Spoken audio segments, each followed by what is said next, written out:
This is our final week for small group gatherings, and I just want you to turn around and thank your hosts. Just give them a hug, say prayer of blessing. If they've paid for your meal, just be grateful to them, to him, to her. Just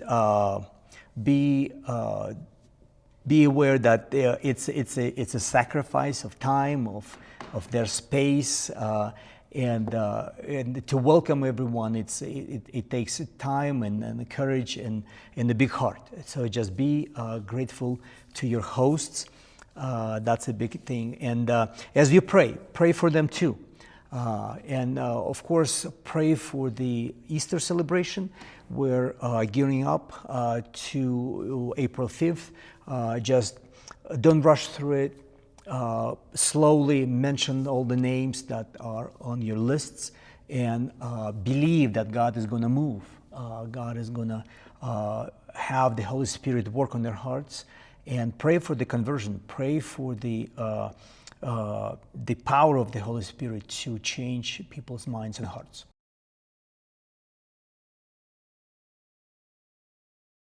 I believe, and many of you do too, that God's been gracing our church with His presence, with His power, and I'm grateful to God for all the blessings we've been experiencing,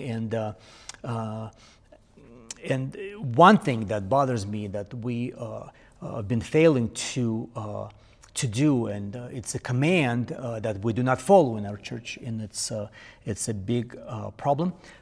We do not follow the direct command from the scriptures where it says that we have to greet one another with a holy kiss.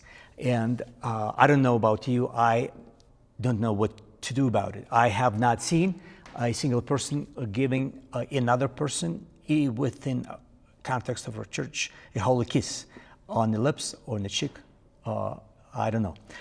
So I'm trying to find ways to compensate for that command, and we've been giving one another hugs. We've been embracing one another, and that's where hospitality starts, with you allowing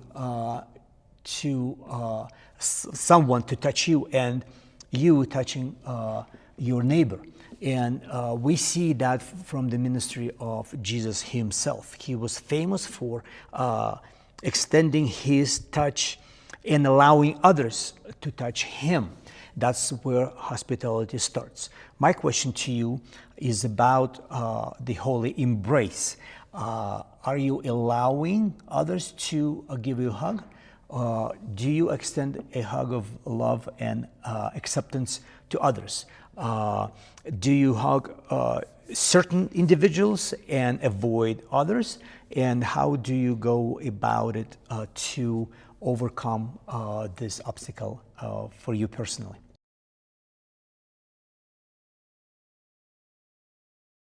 Hospitality is far more than being a welcoming host, inviting people over to your house.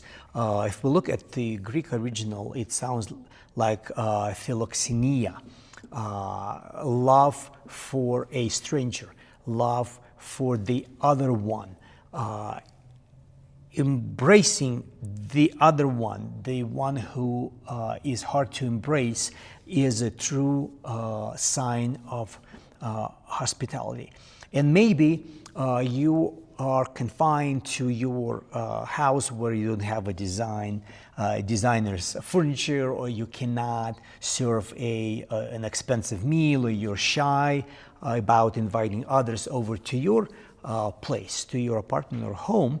But I want you to know that hospitality in the true sense means more than welcoming people at your place. The New Testament, the book of Romans 12:13 teaches us that we have to seek to show hospitality to others. And the question is, how do we go about that? How do we seek to become a more welcoming community? How do we seek to become a more welcoming person?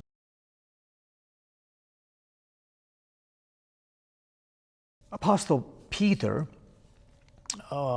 in his letter, is being very direct to his audience, to his recipients. And he's saying something very straightforward. He's telling the church, show hospitality to one another, and then he adds a very interesting phrase, without grumbling. Show hospitality to one another without grumbling. Why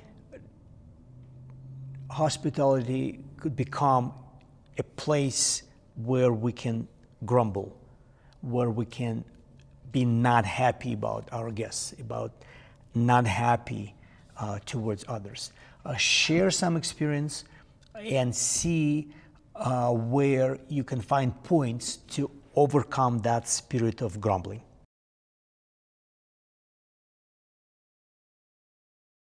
In our church, we're trying to be hospitable. We're trying to be a welcoming community. We're trying to be open-hearted, and we are striving to be better.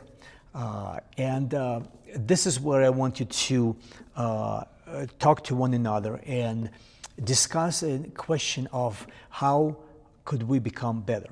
What would be your stance on that, and how personally you would become the agent of hospitality for people around you.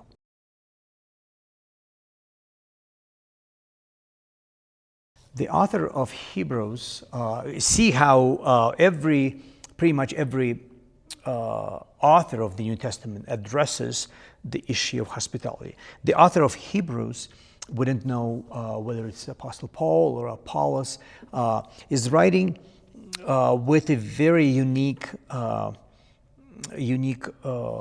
intrigue, a very peculiar thing in here. He's writing in 13:2, do not neglect to show hospitality to strangers.